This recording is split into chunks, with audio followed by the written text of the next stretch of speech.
चुनावों के रुझानों में फिलहाल रिफ्लेक्ट होता हुआ नजर आ रहा है, क्योंकि भारतीय जनता पार्टी के लिए खुशखबरी से कह सकते हैं। बीजेपी के लिहाज से कहा जा रहा था कि ये जो 5 राज्य हैं उसमें स्कोरबोर्ड बहुत अच्छा नहीं रहेगा, लेकिन अभी तक का स्कोरबोर्ड ये बता रहा है कि कांग्रेस के हाथ में निराशा लग रही है। कांग्रेस जिसे अपनी जीत समझ रही थी या जिन रणनीतियों पर आगे बढ़ती हुई नजर आ रही थी, जिन गारंटियों की बात कांग्रेस लगातार कर रही थी, वो गारंटियां जनता के बीच में तो कम से कम नहीं चली हैं, ये रुझान बता रहे हैं। छत्तीसगढ़ में भी क्लोज फाइट देखने को मिल रही है। 46 पर भारतीय जनता पार्टी के कैंडिडेट्स बढ़त बनाए हुए हैं, 42 पर कांग्रेस के कैंडिडेट्स हैं और 2 अन्य के खाते में जा रही हैं। और मध्य प्रदेश तो क्लीन स्वीप है, कंफर्टेबल मेजोरिटी है। 156 सीटों पर भारतीय जनता पार्टी के कैंडिडेट्स आगे चल रहे हैं। और देखिए, राजस्थान में इस वक्त बैठकें चल रही हैं, राजस्थान में इस वक्त मंथन चल रहा है, क्योंकि भारतीय जनता पार्टी अच्छा प्रदर्शन कर रही है। 115 सीटों पर बीजेपी के कैंडिडेट्स आगे चल रहे हैं। केंद्रीय मंत्री चुनाव प्रभारी थे राजस्थान के प्रहलाद जोशी। ಬಹುಮತದೊಂದಿಗೆ ಮುನ್ನುಗ್ತಾ ಇದೆ। ನಾವು ಮಾನ್ಯ ಪ್ರಧಾನಮಂತ್ರಿಗಳ ನೇತೃತ್ವದಲ್ಲಿ अभी हर राज्य में आप देखेंगे इसी तरीके से। अब बीजेपी के लिए तो क्योंकि बहुत बड़ा मौका है ये, तीनों राज्यों में जीत कंफर्म लगभग दिख रही है। अब छत्तीसगढ़ के अंदर भी जो गैप है वो लगातार बढ़ता जा रहा है। आप देख रहे हैं 47 और 41 का गैप फिलहाल दिखाई दे रहा है छत्तीसगढ़ के अंदर भी। तो बीजेपी के लिए एक बहुत बड़ी जीत है। तेलंगाना से संतोष लेकिन ले सकती है कांग्रेस पार्टी। तेलंगाना में ऐसा दिखाई दे रहा है कि एक डिसाइसिव विक्ट्री कांग्रेस पार्टी की होती हुई दिख रही है। और ये बीआरएस की हार ज्यादा है जी। 88 सीटों पर पिछली बार उन्हें लैंडस्लाइड विक्ट्री मिली थी, तो उनकी सीटें 46 सीटें कम हो जाना, ये बीआरएस के लिए मुझे लगता है वापस अपना नाम टीआरएस रख लेंगे वो। एक बहुत इंटरेस्टिंग अपडेट ये भी है सर कि कामारेड्डी जहां से खुद केसीआर चुनाव मैदान में वो तीसरे नंबर पर हैं, वेंकट रमन रेड्डी बीजेपी के दूसरे नंबर पर और रेवंत रेड्डी वहां पर लीड कर रहे हैं। साथ साथ कोडंगल जहां से रेवंत रेड्डी की पुश्तैनी सीट है, टीडीपी से रहते हुए 2 बार वहां से वो विधायक रहे हैं, वहां पर भी वो लीड कर रहे हैं। सिर्फ ये बताया गया मुझे कि हैदराबाद और संगारेड्डी ये सिर्फ 2 ऐसे जिले हैं जहां पर बीआरएस कुछ अच्छा प्रदर्शन करता हुआ नजर आ रही है। बाकी सब जिलों में कांग्रेस ने जो है ओवरटेक कर लिया है। इस डाटा को देख के स्मृति ईरानी ने एक ट्वीट किया है, वो जरा ट्वीट हम दर्शकों को बता दें। मोदी मैजिक, मोदी जी का जादू चल गया है। और ये ट्वीट आप देखिए, देश में एक ही गारंटी चलती है, मोदी की गारंटी, और मोदी की गारंटी को ही कॉइन किया गया। आपने थोड़ी देर पहले रमन सिंह को सुना, छत्तीसगढ़ के पूर्व मुख्यमंत्री। मध्य प्रदेश में अगर डबल इंजन की सरकार की बात की शिवराज सिंह चौहान ने, तो वो भी मोदी की बात है। मध्य प्रदेश में देखिए, मामा मजबूत है, देश में मोदी मजबूत है। सौरभ, ये जो मैसेज है इस पिक्चर के जरिए देने की कोशिश की है, जो 3 राज्यों में बीजेपी की जीत है वो मोदी के चेहरे की जीत है, उनकी गारंटी की जीत है। जी, आप भी कह रहे थे ये बहुत अपनी पॉलिटिकल कैपिटल इन्वेस्ट की प्रधानमंत्री ने ये कहकर कि ये मेरी गारंटी है, मोदी की गारंटी है। ये देखिए, कम लोग होते हैं जो ऐसे स्टेट्स में जहां कांग्रेस का डोमिनेशन हो, जहां सर्वे पोल्स कह रहे हो कि कांग्रेस जीत सकती है, वहां अपनी गारंटी देना, अपनी क्रेडिबिलिटी को, अपनी साख को स्टेक पर लगाना, कम लोग ये करते हैं। जहां लगता है कि शायद हार जाएंगे वहां पीछे हो जाते हैं। लेकिन ये मोदी इस तरह के नहीं है, चाहे जीत रहे हो चाहे हार रहे हो, वो कैंपेन उसी लेवल पर करते हैं। उनका कैंपेन का वोल्टेज वही रहता है, उनकी पिच वही रहती है। और जैसा मैंने थोड़ी देर पहले कहा था, वो फिर एक बीजेपी के लीडर की तरह, कैंपेनर की तरह करते हैं। वो प्रधानमंत्री की जो स्टेटस है, स्टेचर है, वो उस कैंपेन में नजर नहीं आता। और फिर उनकी बातों को जब लोग सुनते हैं तो उसमें चुस्की भी होती है, थोड़ा मज़ा भी होता है, लोग सुनने भी आते हैं। तो एक अलग उन्होंने बना लिया। और मुझे ध्यान है, एक कांग्रेस के बारे में उन्होंने एक बड़ी अच्छी बात कही थी 2018 में, जब मैंने उनसे इंटरव्यू किया था। उन्होंने कहा कि आप कांग्रेस को कहिए वो देख तो ले मैं किधर जा रहा हूँ, मैं इधर जा रहा होता हूँ और वो उधर गोली चला रहे होते हैं। तो ये बात एक बार फिर इन इलेक्शन में साबित हुई है। मोदी का प्लान कुछ और है, मोदी की योजना कुछ और है, मोदी की थिंकिंग कुछ और है। मोदी परंपरागत तरीके से चुनाव लड़ने वाले लीडर नहीं है, और कांग्रेस परंपरागत तरीके से चुनाव लड़ रही थी। कांग्रेस को लगा कि एक कर्नाटक में फॉर्मूला सही हो गया, इसको हर जगह चिपका दो। और ये 3 लीडर थे जिन पर, भूपेश बघेल, कमलनाथ और अशोक गहलोत, जिन पर कांग्रेस को बड़ा भरोसा था कि ये चुनाव जिता देंगे। अगर ये लोग सफल नहीं हो पाए तो बाकी का क्या हाल होगा, ये कांग्रेस को अपने फ्यूचर के लिए बहुत चिंता की बात है। राहुल गांधी समेत ये तमाम लीडर्स जो है, इन्होंने देखा कि इन्होंने बड़ा प्रधानमंत्री के ऊपर निजी हमले भी किए। राहुल गांधी उसमें सबसे आगे रहे, वो पनौती बोलना, देखिए, हो, राहुल कुछ बोलना गांधी हो। तो पिछले 9.5 साल से सिर्फ प्रधानमंत्री मोदी पर हमले कर रहे हैं। पहले वो अंबानी अडानी की सरकार कहते थे, अब उसमें अंबानी नहीं सिर्फ अडानी की सरकार कहते हैं।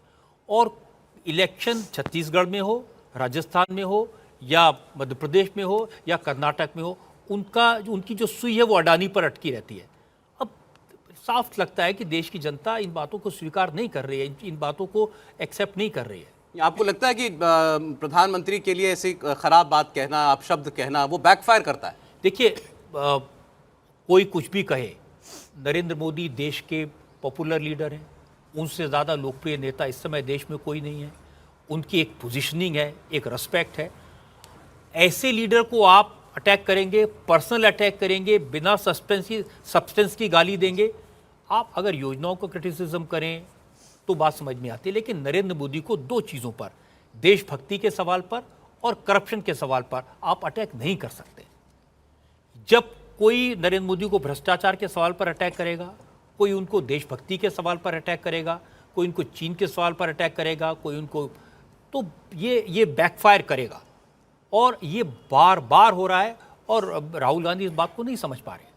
हर्षवर्धन जी एक बार फिर आए हैं स्टूडियो में हमारे, स्वागत है हर्षवर्धन जी एक बार फिर। और मैं ये बताऊं, क्योंकि हम लोग तो रोज चर्चा करते हैं प्रोग्राम में, मध्य प्रदेश को लेकर लगभग ऐसे ही नतीजों को लेकर बहुत कॉन्फिडेंट थे, तब भी जब कोई और नहीं कहता था कि बीजेपी यहां पर अच्छा करेगी।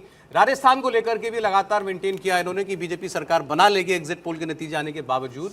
छत्तीसगढ़ को लेकर के आप मेजॉरिटी की बात तो नहीं, लेकिन बीजेपी बेहतर करेगी, ये आपका दावा रहता था। नहीं, आपको निश्चित तौर पर धन्यवाद। और मैं तो कहूँगा थोड़ा जिसको कहते हैं ना कि ब्रांडिंग करें, कहानी कुर्सी की देखा कीजिए, सब हम लोग बता दिए हैं बहुत पहले ही। तो ये मतलब इसलिए कह रहा हूँ थोड़ी बहुत ब्रांडिंग अपनी कर लेनी चाहिए। मुझे लगता है मैं आपको बताता हूँ, मैं जहाँ भी जाता हूँ, पिछले कुछ दिनों अलग अलग राज्यों में मुझे जाने का मौका मिला, तो लोग कहते थे ये कहानी कुर्सी की जब हम देखते हैं तो हमें समझ आता है कि देश की राजनीति में क्या हो रहा है। उसमें हमें अंदर की बात सुनने को पता चलती है और एनालिसिस सुनने को मिलता है। और लोगों ने मुझे कहा, मेरे पास व्हाट्सएप पर मैसेजेस हैं कि ये इस कार्यक्रम में जो लोग आते हैं आप उनको हमारी तरफ से बधाई दीजिए। तो मैं आपको पर्सनली बधाई नहीं दे पाया, अब सबके सामने बधाई दे। अरे बहुत बहुत धन्यवाद सर। मुझे लगता है कि मध्य प्रदेश को समझने के लिए आपको गुजरात और भारतीय जनता पार्टी को समझना चाहिए। और बार बार मैं एक बात कहता हूं कि मध्य प्रदेश एक ऐसा राज्य है जो असल मायने में हिंदुत्व और संघ की प्रयोगशाला है। असल मायने में वहां हर दूसरे चौथे घर में एक संघी बैठा हुआ है। आपको सुनते हुए लग रहा होगा बड़ी क्रूड लैंग्वेज में मैं बोल रहा हूं, लेकिन सच ये है। और मुझे पूरे चुनाव में एक बार नहीं लगा, मैं पिछले 6 महीने से वहां लगातार आता जाता रहता हूं कुछ दूसरी वजहों से। और कमाल की बात यह है कि पिछले 2 महीने में मैं नहीं गया हूं, कम गया हूं, लेकिन मुझे लगता था कि जिस तरह की स्थितियां हैं, कभी वहां कांटे का मुकाबला नहीं रहा, कभी वहां यह स्थिति नहीं रही कि 64 साल के शिवराज सिंह चौहान पर 77 साल के कमलनाथ कभी ज्यादा ऊर्जावान बनते हो।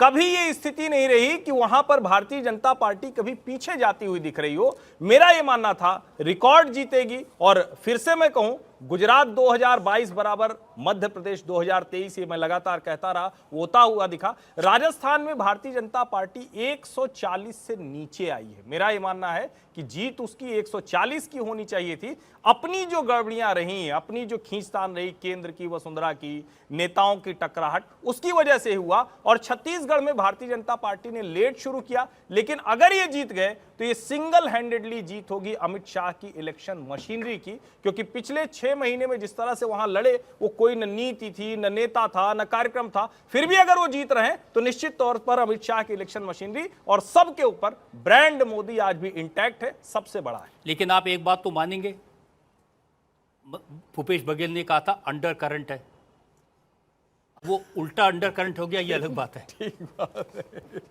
अशोक गहलोत ने तो ये अपनी हार की वजह बता दी थी कि अगर हिंदुत्व चल गया, अगर हिंदू मुसलमान की राजनीति चल गई तो शायद बीजेपी जीत जाए। मेरे ख्याल से उनको अंदाजा था। मैं ज़रूर कहूँगा अशोक गहलोत ऐसे हल्के आदमी नहीं है, बहुत अनुभवी हैं, बहुत गहरे जानते हैं और चुनाव की राजनीति को, हार जीत को समझते हैं। वो उन्हें अंदाज़ा था, इसलिए उन्होंने ये राइडर एक लगा दिया था। अब खैर वो ना बता पा रहे हो, अगर ये जानते जरूर थे, वो नतीजा दिख रहा है आपको सामने। अब तो बिल्कुल बहुमत की सरकार और क्लियर सरकार बीजेपी की राजस्थान में बनती जा रही है। मध्य प्रदेश में मार्जिन बढ़ता जा रहा है और ये बीजेपी बात की हर्षवर्धन सीटें की बढ़ती जा बिल्कुल रही ठीक है। राजस्थान में अगर बीजेपी ने ठीक से चुनाव लड़ा होता तो जनता तो उन्हें 140 से 150 सीटें देना चाहती थी। ये बीजेपी ने उसको कम करके 116 118 कर लिया। हमारे साथ इस वक्त पूर्व केंद्रीय मंत्री बीजेपी लीडर राजीव प्रताप रूडी जी जुड़ रहे हैं। रूडी जी, बहुत स्वागत है आपका और बहुत बधाई आपको। मध्य प्रदेश में तो बहुत जबरदस्त जीत है, राजस्थान में आपकी क्लियर मेजॉरिटी की सरकार, और सबसे बड़ा सरप्राइज तो छत्तीसगढ़ है। देखिए, चुनाव के पहले भी और विश्लेषण के दौरान और चुनाव अभियान के दौरान भी बहुत सारे मंतव्य आ रहे थे, बहुत सारे विश्लेषण आ रहे थे। और हमारे जैसे लोग जो चुनावी राजनीति में हैं, लड़ते हैं, उस समय भी टिप्पणी करना पसंद नहीं करते थे, लेकिन टीवी शोज़ में कई सारी चर्चाएं रहती थीं और आरोप, पक्ष विपक्ष की बात, तो दावा, और वो चलता रहता था। लेकिन जो परिणाम और जो प्रत्यक्ष रूप से वहाँ जाने पर, वहाँ लोगों से बात करने पर, और जो पल्स था, वो कोई भी राजनीतिक व्यक्ति, लेकिन मेहनत करना एक ऐसा विषय था जो मेहनत करना ही था और उस अभियान को चलाना था। लेकिन इसमें दो बातें बहुत स्पष्ट रूप से उभर के आई हैं। एक तो कि आप इस बात को महसूस करेंगे कि कोई चेहरा प्रोजेक्ट करके मोटे तौर से चुनाव इन राज्यों में नहीं लड़ा गया, और मोटे तौर से कई सारे लीडर्स थे, गैलेक्सी ऑफ लीडरशिप, जिसमें मुख्यमंत्री भी शामिल रहते या पूर्व मुख्यमंत्री भी शामिल रहते, वो भी थे। फिर भी परिणाम निकला तो एक बीजेपी का आइडियोलॉजिकल प्लेटफॉर्म, राष्ट्रीयता, देश में उसकी उपस्थिति और एक राष्ट्रीय पार्टी के रूप में उभर करके आया। दूसरा है कि इस प्लेटफॉर्म पर एक ऐसा इमेज सबके ऊपर था, जिससे देश के प्रधानमंत्री का इमेज सबके ऊपर था, और मैं समझता हूं कि वहां से प्रेरणा, वहां से नेतृत्व और ये बीजेपी के वर्कर्स का प्लेटफॉर्म, लीडरशिप का प्लेटफॉर्म ने ये परिणाम दिया। और ये देश में किसी भी राजनीतिक पार्टी के लिए बहुत हितकर होगा। जो वर्षों से हम लोग कहते थे कि पार्टी का प्लेटफॉर्म बड़ा होना चाहिए और उस पर नेतृत्व ऐसा होना चाहिए जिसकी राष्ट्रीय पकड़ हो। मैं समझता हूँ देश के मतदाताओं ने, इन तीनों राज्यों के मतदाताओं ने इसको प्रमाणित कर दिया, और ये बहुत शुभ संकेत है भारत के लिए। रूडी जी, हमने जो कैंपेन देखा, बड़ा चार्ज्ड अप कैंपेन था। राहुल गांधी जी ने प्रधानमंत्री के लिए भी काफी अपशब्द कहे। कहीं ना कहीं आपको उसका भी कोई असर दिखा, प्रधानमंत्री को सीधे टारगेट करने का? देखिए, दुनिया में अगर सबसे पॉपुलर लीडरशिप अगर कहीं दुनिया पूरे धरती पर दिख रहा है तो देश के प्रधानमंत्री। और जब भी कोई ऐसा टिप्पणी एक व्यक्ति के खिलाफ करते हैं जो कमिटमेंट के साथ राष्ट्र को चला रहा हो, एक कमिटमेंट के साथ पूरी दुनिया में भारत की ख्याति को बढ़ा रहा हो, तो स्वाभाविक रूप से अंग्रेजी में उसको कहते हैं इट्स अ मीन लैंग्वेज। आप फ्रस्ट्रेशन में हैं, आप डिप्रेशन में हैं, आप हार की स्थिति में हैं, और आप खखवाई बिल्ली की तरह आप किसी पर, तो वो इस देश के लोग आजकल बहुत इंटेलिजेंट हैं। देश के छोटा भी अगर रिक्शा चलाने वाला और ठेला वाला भी, वो भी आपत्ति जताता है अगर आपके शब्द या आपकी टिप्पणी अच्छी ना हो, और वो भी एक ओपिनियन बनाता है। और मैं समझता हूँ कि भारतीय जनता पार्टी जिस प्रकार से अपने कार्यकर्ताओं के माध्यम से पॉजिटिविटी लाती है, तो कोई भी नेगेटिव स्टेटमेंट, और वो भी देश के प्रधानमंत्री के खिलाफ, उसकी स्वीकार्यता लगभग शून्य के बराबर होती है, और उसका वो रिएक्शन सामना करना पड़ता है। भले ही उनको लगता हो कि इससे हम कामयाब हो जाएंगे, लेकिन इन परिणामों ने इस बात को प्रत्यक्ष रूप से प्रमाणित कर दिया है कि ये टिप्पणी करके आप देश की राजनीति नहीं जीत सकते हैं, अपनी पार्टी को नहीं बढ़ा सकते हैं। हमने ये भी देखा, प्रधानमंत्री ने इस कैंपेन में लगातार इस कैंपेन को ओन करने की कोशिश की। ओनस उन्होंने लिया जब उन्होंने कहा ये मोदी की गारंटी है। हर राज्य के अंदर जाकर उन्होंने एक पर्सनलाइज कैंपेन चलाया, तो जनता ने सीधे सीधे ये जो भरोसा दिया, जो मैंडेट दिया है, ये नरेंद्र मोदी के नाम पर है 100%। और ये मोदी की गारंटी इसलिए नहीं है कि मोदी जी ने कोई घोषणा किया है। राष्ट्रीय स्तर पर जिस प्रकार से देश के तमाम घोषणाओं को जिस तरह से उन्होंने कार्यान्वित किया है, जिस तरह से गांव-गांव तक किसानों के खाते में पैसा पहुंचा हो, जिस तरह से आयुष्मान कार्ड हुआ, जिस तरह से घर में पानी पहुंचा हो, ये घोषणाएं 2014 से प्रारंभ हुई और सत्यता के साथ, प्रामाणिकता के साथ लागू किया गया। परिणाम है कि लोगों को एक भरोसा है। देखिए, राजनीति में नेतृत्व के प्रति अगर भरोसा हो जाए तो शायद पहली जीत वहीं शुरू हो जाती है। और देश के लोगों की जो आस्था है, जो विश्वास है देश के प्रधानमंत्री पर, वो शायद अटूट भी है। और जब मोदी जी कुछ भी कहते हैं तो वो शायद एक अपने आप में लकीर खिंच जाती है। और मैं समझता हूँ कि वो सत्यता है, और उसका प्रामाणिकता और प्रमाण इस चुनावों के परिणाम में दिख रहा है। लेकिन मध्य प्रदेश के बारे में जरा आप बताइए। ये तो अब एमपी का चुनाव तो ऐसा लगता है कि एक केस स्टडी बनने जा रहा है। 18 साल सरकार चलाने के बाद ऐसा मैंडेट अगर आपको मिल रहा है अगले 5 साल के लिए, 160 पर आप इस वक्त आपकी पार्टी है। बिल्कुल सही कहा आपने। और जब भी मैं मध्य प्रदेश में गया तो मैं चुपचाप सुनता था, लोगों का विश्लेषण, अपने राजनीतिक कार्यकर्ताओं का भी सुनता था, पक्ष विपक्ष की बातें भी सुनता था, बाहर में पत्रकारों से भी बात होती थी, मित्रों से भी बात होती थी, ब्यूरोक्रेट से बात होती थी। और मैं आपको बताऊं, अगर विश्लेषण किया जाए तो उस समय भी मुझे लगता था कि जो कुछ लोग व्यक्तिगत तौर पर अपनी आपत्ति जता रहे हैं या व्यक्तिगत तौर से अपना आक्रोश दिखा रहे हैं, वो उनका व्यक्तिगत है। और अगर सामूहिक तौर पर, चाहे वहाँ पर कोई अगर घर में काम करने वाले कोई मेरे मित्र के यहाँ कोई व्यक्ति हो, या फिर ड्राइवर हो, या फिर ठेले वाला हो, या फिर टैक्सी वाला हो, एक सामान्य रूप से एक बड़ी पॉजिटिविटी थी सरकार के प्रति, विकास के प्रति, और उससे भी बड़ा पॉजिटिविटी देश के प्रधानमंत्री के प्रति था। तो हमको समझते हैं कि एक बड़ी सुनामी उस समय भी थी, लेकिन लोगों को दिख नहीं रहा था, और वो सुनामी अब दिख रहा है एक बड़े जीत के रूप में। रूडी जी, बहुत शुक्रिया आपका। राजीव प्रताप रूडी जी हमारे साथ थे और उन्होंने कहा नरेंद्र मोदी पर टारगेट करना और नरेंद्र मोदी पर निजी हमले करना, उसका नुकसान विपक्ष को हुआ है, कांग्रेस को हुआ है, और जनता ने मोदी की गारंटी को हाथों हाथ लिया है। ये देश का भरोसा है जो दिखाई दे रहा है इन नतीजों में।